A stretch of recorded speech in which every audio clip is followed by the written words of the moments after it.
Hey everyone, it's Author Margaret Estrada, a Radical Books and Politics. I'm doing an uncut video because this is what I have to do this early in the morning, and I wanted to post something. I've been away partly because over the holiday break the whole family got really sick, and I got really sick, and I've been playing catch up. And as many of you know, I teach for a living at a community college, and I've been working on my syllabi, so I've been in syllabi jail. So I also wanted to give a shout out to my people in Penn and the city. But anyway, sorry, I've been gone. I'm not, sick or anything. I just, I had to play catch up.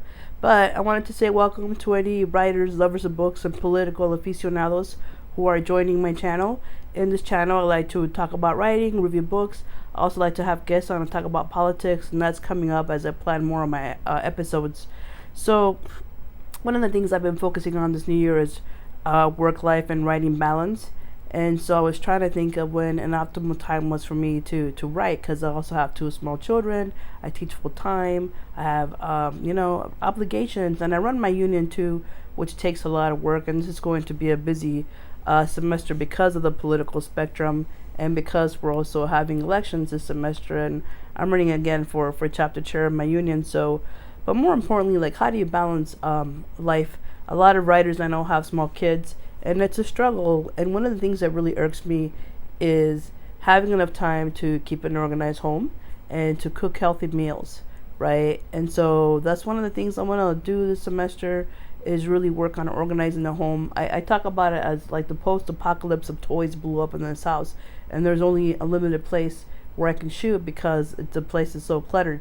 So that's one thing that that I hope to work on. And we can't afford to buy a house cleaner to come over, and it's a lot. The kids also have to play their part. Anyway, so that's one thing that I need to balance out, so I can have the mental space and also the physical space, so the family can be comfortable and I can be able to write in a way that's organized.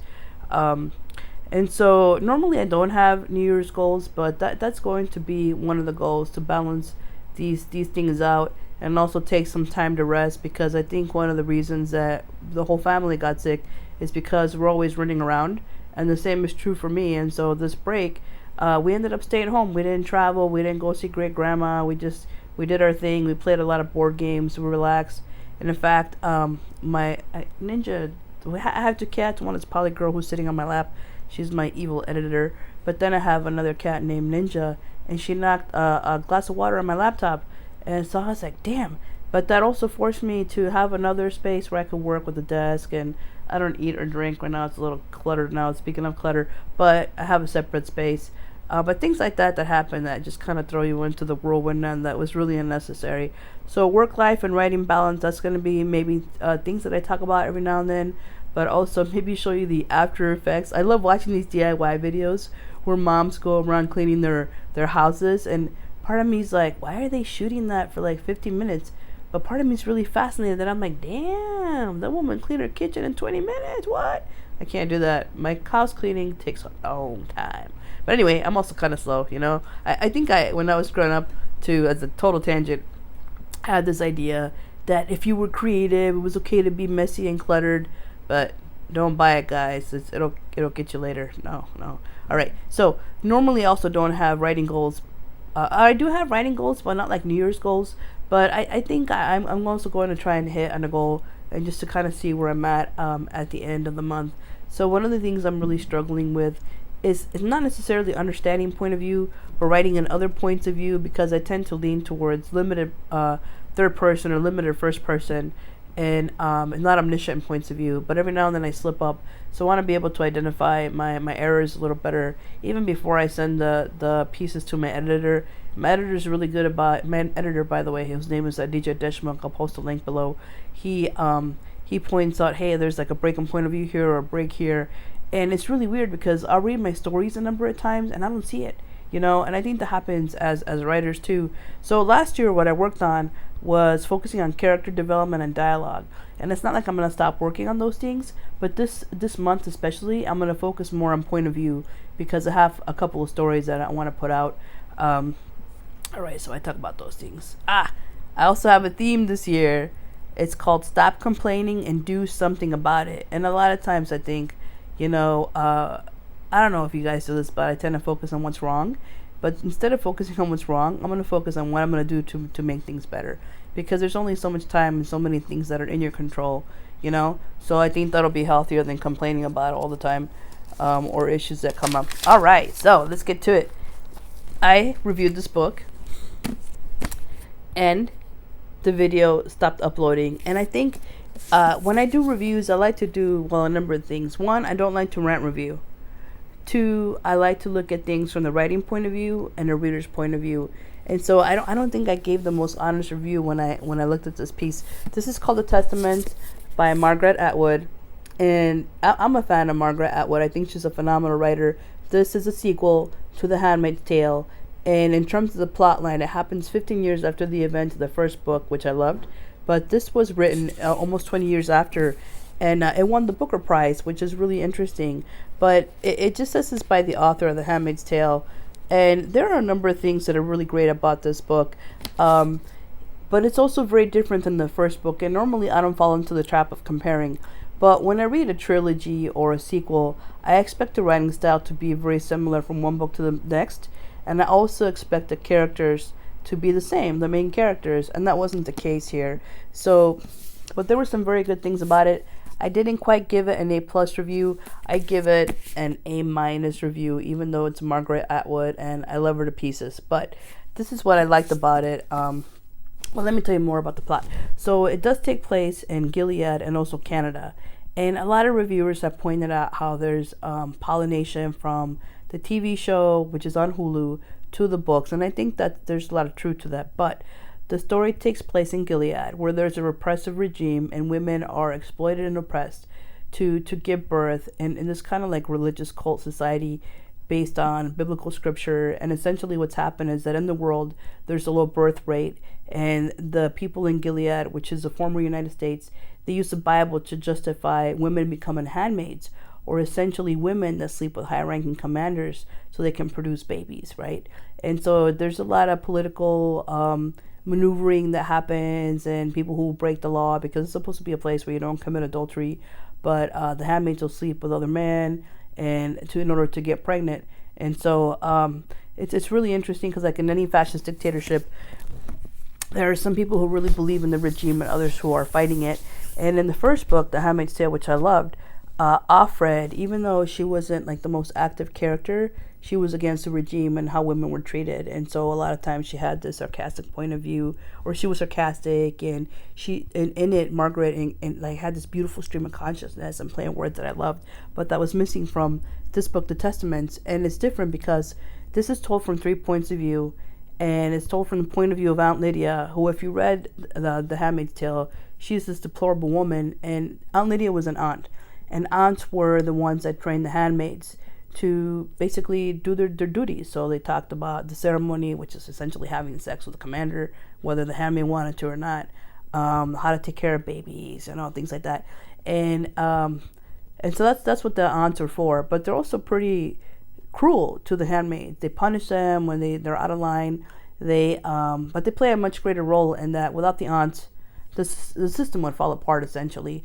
Men wouldn't be able to be in control. Women wouldn't be controlled. And so, but what this book does, it tells the story of Aunt Lydia and why she became an aunt, which is really fascinating. And then it tells a point of view of a young girl named Agnes, who is the daughter of a commander. And then the point of view of Jade, who lives in Canada.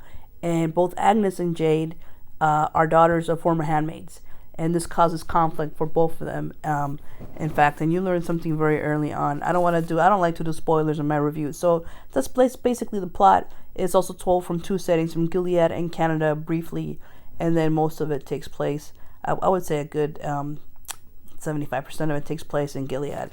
So let me talk about it. What I liked about it as a writer, because Margaret Atwood's a fantastic writer, and that's probably why I gave it an A-, because I have such high expectations from her, but she's still a phenomenal writer. So what I loved about it is, like, in her work, Margaret Atwood does a phenomenal job of developing characters, and you don't even need taglines when you read the dialogue. You know who's speaking, and that to me is a mark of a great writer, basically. And so I thought she did a good job of developing all the characters.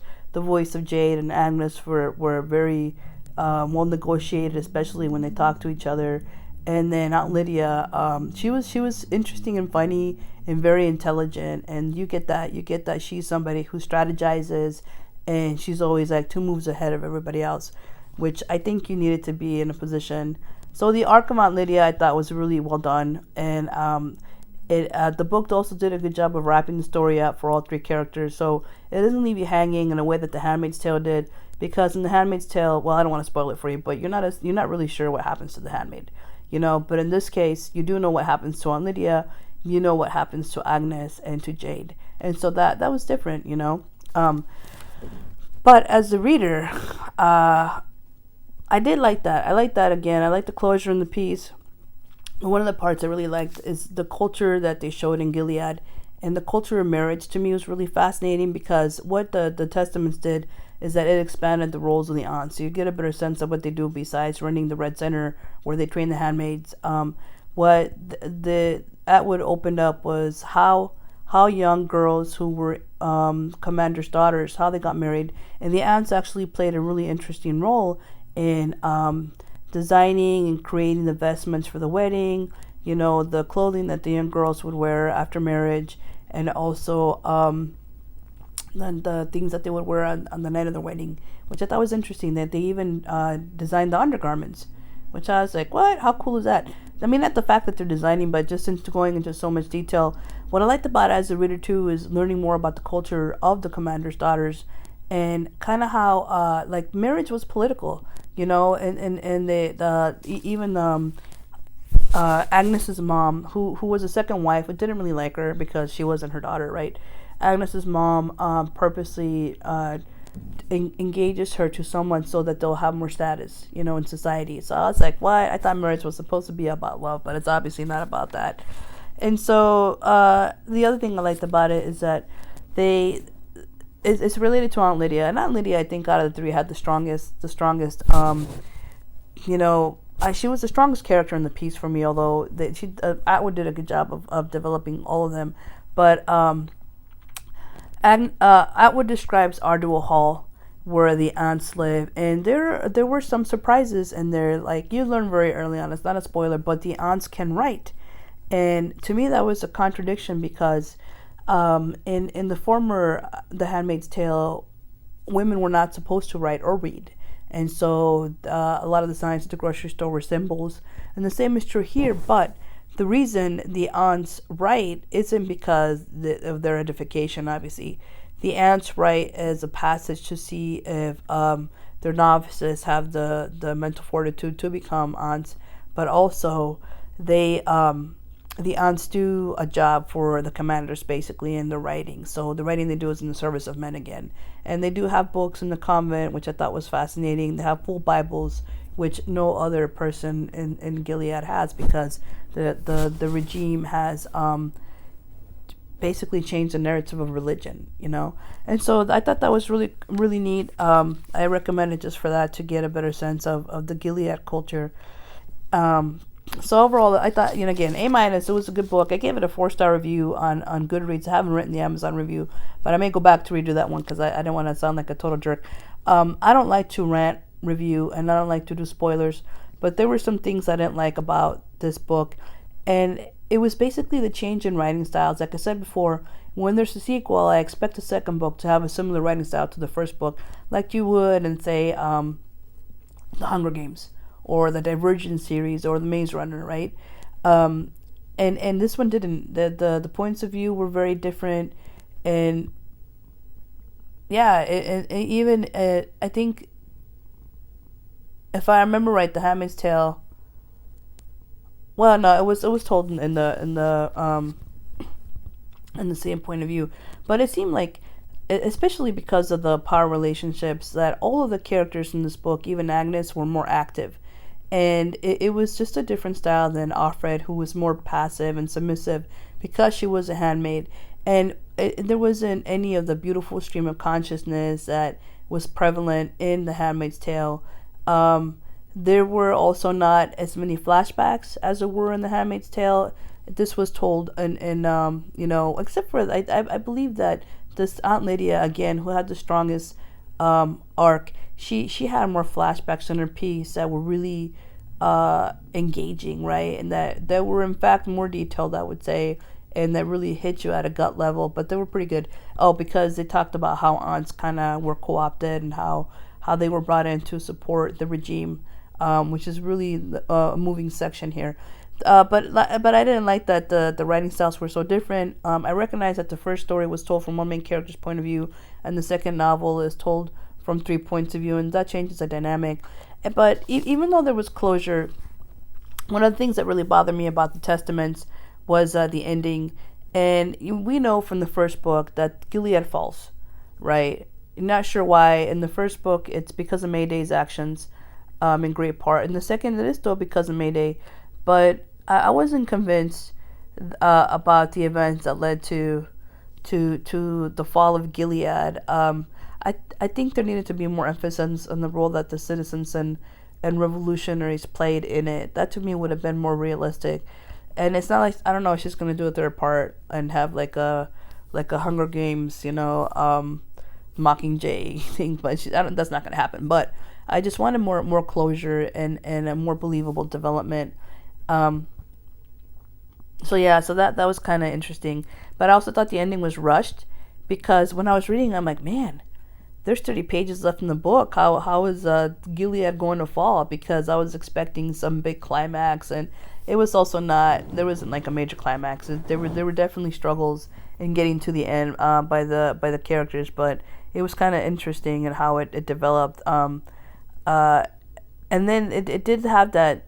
I didn't dislike it, but it had a similar ending to the first book in that the historians are kind of looking back and talking about the role that women played and whether certain documents from this text were valid. So, it's all right. It's an okay ending.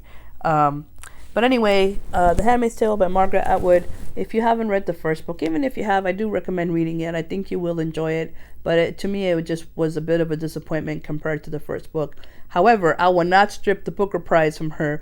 I was reading this review and somebody said, I don't think she deserved the Booker Prize. And I'm like, oh, don't say that about a writer. Writers work so hard to do their craft, I know I just said that, but I do think that when it comes to Margaret Atwood, people hold her to a much higher standard because she is such a phenomenal writer. And anyway, I hope you enjoyed the review. What's coming up next? I still want to review the very best of Steve Carr. These are 50 short stories. Steve Carr is one of my favorite writers, and I think he does a beautiful job with the variety of stories that he puts out. And then I still want to review Cuentos del Cañón. I don't have a hardcover of it, but I'll put the link below. Redbird, also by Steve Carr. He put out his debut novel, which is a supernatural novel, which is really awesome. I just need to get more time to read because I'm playing a little bit of catch up. For January, I am reviewing The Magic of Devon Market by my good friend whose name I'm spacing. Oh my gosh, bro, I'm totally spacing your name. But The Magic of Devon Market. I'm like seeing his Facebook image. La la la la la. Oh well, The Magic of Devon Market. I'm also reviewing that, and also this by one of the new writers that I'm reading, who I love.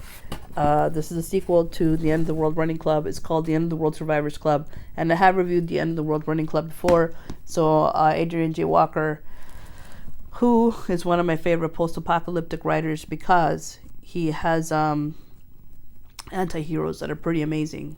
So that's what I hope to review soon. I'm not going to say tomorrow, though. One time I was shooting and I said, I'm going to review this tomorrow. Nah, we'll give it time. Probably over the weekend I'll have one of these other books done.